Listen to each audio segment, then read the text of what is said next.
Bonjour David. Bonjour Sonia. On se retrouve aujourd'hui pour parler de l'espace ressources construit par Promotion Santé Nouvelle-Aquitaine sur le dispositif Service sanitaire des étudiants en santé SSES.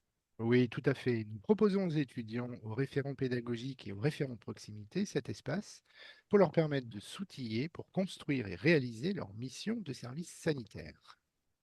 Peut-on trouver cet espace? Rendez-vous sur le site internet de Promotion Santé Nouvelle-Aquitaine. Vous cliquez sur la rubrique Agir ensemble, puis vous cherchez la page dédiée au service sanitaire. Voilà, nous l'avons trouvé. Une fois là, on va aller cliquer sur un espace de ressources documentaires et pédagogiques dédié au dispositif SSES.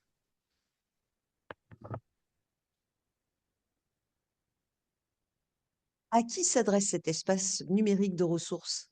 Alors, c'est un espace dédié aux professionnels qui participent au dispositif du SSES. Les étudiants, les référents pédagogiques qui sont les cadres formateurs et les référents de proximité qui sont les tuteurs en structure accueillante.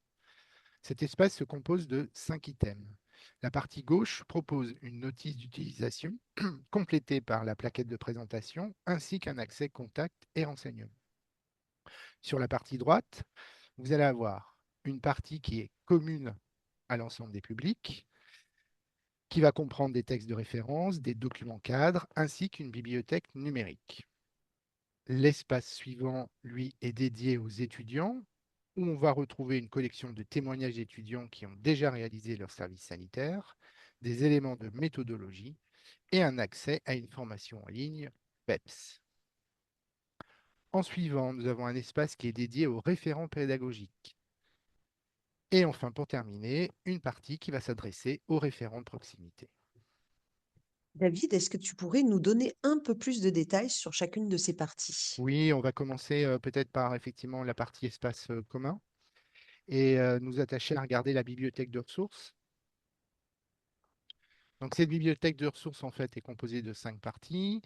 Et juste pour exemple, vous avez effectivement la rubrique public et numérique, public et thématique qui va venir en fait proposer des ressources par public ciblé, donc petite enfance, enfants, adolescents, adultes et seniors. On revient sur la page d'accueil et là pour venir vous présenter effectivement des outils numériques pour vos actions, qui va être là pour le coup un espace qui va rassembler des ressources numériques d'intervention par thématique et par public que vous pouvez télécharger et utiliser en état. Voilà pour faire simple pour la partie bibliothèque de ressources. Merci David. Tu nous as présenté donc ce premier espace. Est-ce qu'on peut explorer un petit peu plus l'espace ressources pour les étudiants? Oui, et puis là pour le coup, on va faire un focus sur la formation intitulée donc PEPS, construire, animer et évaluer une action dans le cadre du service sanitaire des étudiants en santé.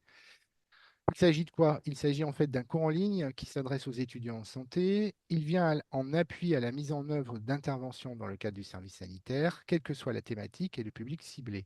Il comporte 8 modules pouvant être suivis indépendamment les uns des autres. La durée totale du cours est estimée à environ 7 heures. Alors on arrive maintenant à l'espace ressources pour les référents de proximité et il y a un module e-learning. Est-ce que tu pourrais nous en dire plus, s'il te plaît? Oui, alors ce module-là, en fait, a été réalisé spécifiquement pour les référents de proximité qui va permettre de les accompagner, enfin d'accompagner les étudiants en tout cas à mener une action en promotion de la santé. Ce e-learning, en fait, est une durée de 3 heures et répartie en 5 modules. Il va permettre de définir le rôle du référent de proximité, de situer le service sanitaire dans une approche de promotion de la santé, d'accompagner les étudiants à appliquer une démarche de projet en santé et à adopter une posture éducative qui soit adaptée. L'inscription est gratuite, mais obligatoire. Bien, merci David pour cette présentation de l'espace ressources numériques SSES. Merci Sonia. Et après, juste pour compléter, si vous souhaitez effectivement plus de renseignements, vous pouvez contacter votre antenne promotion santé. À bientôt Sonia. À bientôt David.